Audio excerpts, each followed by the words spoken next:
اور اب آپ کیا سمجھتے ہیں کہ یہ کیسے جو چیلنجز ہیں، ایک تو اپوزیشن میں بھی خاصی ہے، تو آپ کیسے دیکھ رہے ہیں کہ آنے والے دنوں میں یہ سیاست کس رخ میں جائے گی؟ ریکنسیلیشن ہوگی یا مازارائی ہوگی؟ دیکھیں، جو ایک سلسلہ کانفرنٹیشن کا بنایا ہوا ہے اس وقت نون میں، اور نون کو جو کچھ مل رہی ہے وہ اسی بنیاد کے مل رہی ہے کہ اس نے کانفرنٹیشن ایک ایٹیٹیوڈ رکھا ہے، اور جو پی ٹی آئی کو اس نے اس میں دبانے کی کوشش کی ہے۔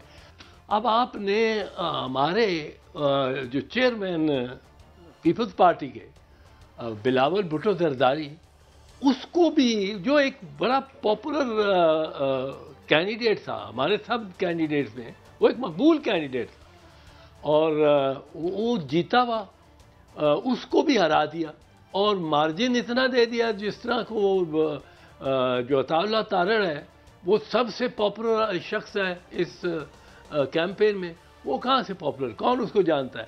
کون اور چودھری کو جانتا ہے یا ووٹ دینا چاہتا ہے؟ لوگ سلمان راجہ کو ووٹ دینا چاہتے تھے، لوگ بلاول بھٹو زرداری کو ووٹ دینا چاہتے تھے، دل سے لوری چاہتے تھے کہ یہ آئے اور یہاں سے ڈس اپوائنٹ نہ ہو، ان کا لیڈر ہے اور اس نے بڑی اچھی کیمپین چلائی، بہت اچھی، پر انہوں نے اپنے اتحادیوں کو تک نہیں چھوڑا۔ اب اس میں میں سمجھتا ہوں کہ مریم کا بڑا ٹیسٹ ہوگا، یہ اکنامک طور پہ ہمیں بڑی مار پڑے گی، امکان سارے یہ کہتے ہیں، اور اس میں کوئی اس بیوروکریسی کو لے کے چلنا اپنے ساتھ، اور یہ بڑا ایک عجیب سا ڈپلومیٹک بھی اور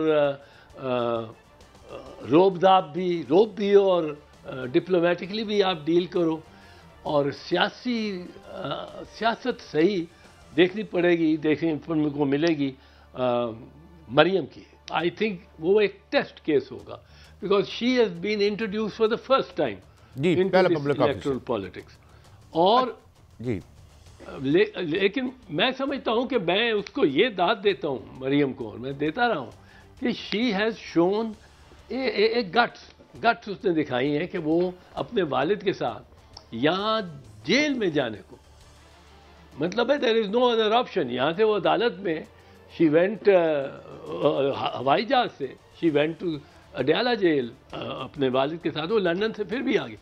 اس کے برعکس دیکھو اس کے بھائی دونوں، وہ چھپے ہوئے ہیں، وہ بھاگے ہوئے ہیں یہاں سے، اور وہ جرأت نہیں کر سکتے اس طرف آنے کی۔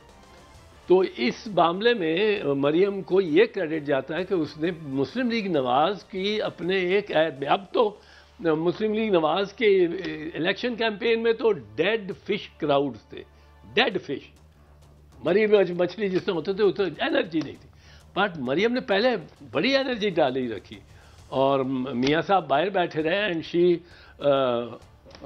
Got the crowd and lined up the crowd. پر اب اس میں مسائل تو بہت ہیں، اور مسائل اب کہ یہ اسمبلیوں میں بڑی جماعتوں جنہوں نے زیادہ ووٹ لیے ہوئے ان سے بھی آگے نکل جائے۔ اب انہوں نے بامر مجبوری، اب میاں صاحب اس سے بھاگ نہیں سکتا کہ اب گورنمنٹ نہ بنائے، گورنمنٹ ان کے کہنے پہ بنانی پڑنی ہے، اور گورنمنٹ میں یہ بڑے مجھے تو ناخوش نظر آتے ہیں۔ مجھے تو آج مریم کی اوتھ ٹیکنگ پہ بھی نواز شریف کے چہرے پہ کوئی رونق نہیں تھی، کوئی رونق نہیں تھی، وہ جو شہباز شریف بھی ذرا بجھا تھا۔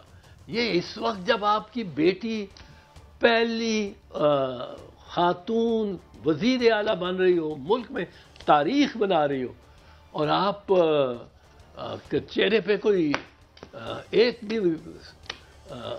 ہنسی نہ آئے ایک دفعہ بھی، اور یہ اچھا ایک سوال اور میں آپ سے پوچھوں گا، جی بات مکمل کر لیں آپ۔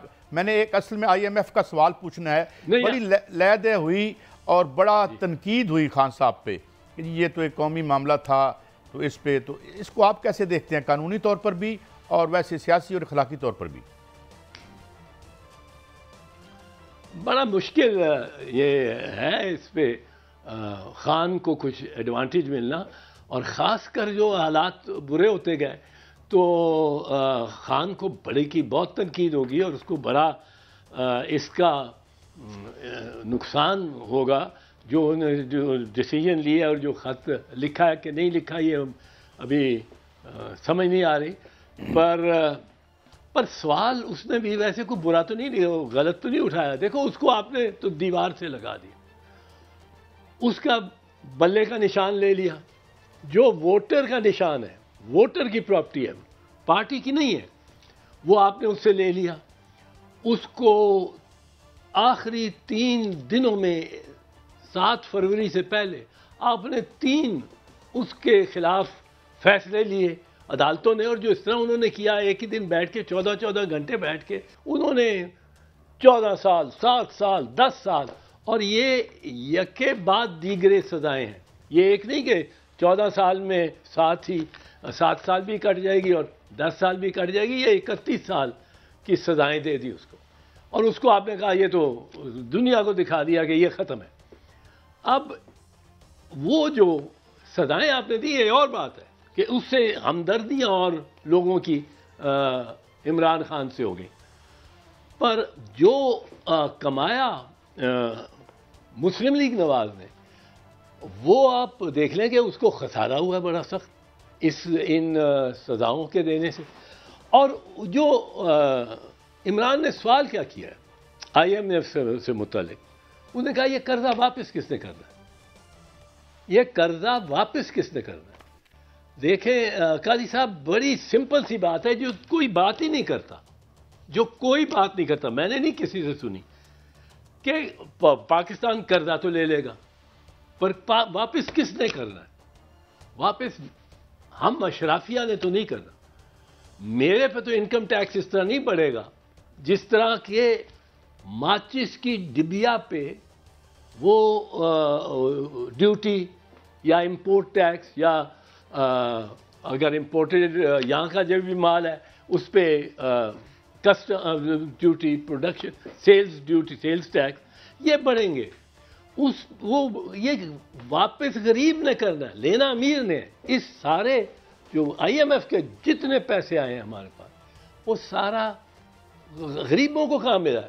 غریب تو تھرو انڈائریکٹ ٹیکسیشن، وہ تو واپس ادا کرنے میں اس کا ذمہ داری ہے، اس پہ ہم بوجھ ڈالتے ہیں.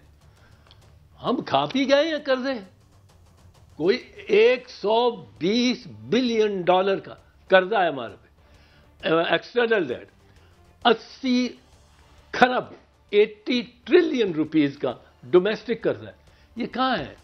کہیں نظر آتا ہے اس کا کوئی نہیں؟ یہ تو میرے خیال میں اشرافیہ کا ہی رزق بنا ہے، اشرافیہ کا رزق بنا ہے. ایک میں قانونی نقطہ آپ سے پوچھنا چاہتا ہوں. اعتزاز صاحب، ابھی اسمبلی صدر صاحب نے واپس بھیج دیا اسمبلی بلانے کے لیے، جبکہ راجہ پرویز اشرف صاحب کی طرف سے یہ اندیا آیا ہے کہ وہ خود اسمبلی کا سیشن، تو کیا اسپیکر صاحب بلا سکتے ہیں اور کیا جواز ہو سکتا ہے علوی صاحب کے پاس نہ بلانے کا، یا بھی ان کے پاس 29 تاریخ تک دن ہیں؟ جناب اعتزاز صاحب. دیکھیں فیصلہ تو وہ ہوگا، عمل تو اس پہ ہوگا جو راجہ صاحب کہے گا.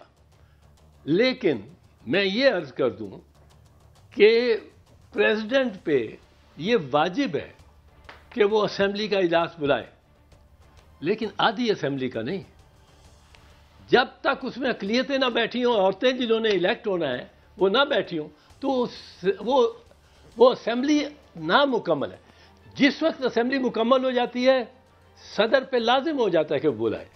پر جو اسمبلی مکمل ہی نہیں ہے، جیسے میں نے عرض کیا آدھے یا پونی اسمبلی کو بلانے کا تو حکم نہیں ہے. حکم ہے کہ نیشنل اسمبلی کو بلاؤ. نیشنل اسمبلی میں اگر آپ نے سیٹیں اقلیتوں کی اور عورتوں کی پوری نہیں کی ہوئی تو صدر تو بلائے گا جب یہ اس کو نوٹیفیکیشن جائے گا اور اس کو اطلاع دی جائے گی فارملی کہ جی اسمبلی ساری کانسٹیٹیوٹ ہو گئی ہے. جب تک اسمبلی کانسٹیٹیوٹ نہ ہوئی ہو صدر کو بلانا واجب نہیں ہے. اور اس میں کلیدی کردار اور کرمنل کانڈکٹ جو ہے وہ الیکشن کمیشن اور چیف الیکشن کمشنر کی.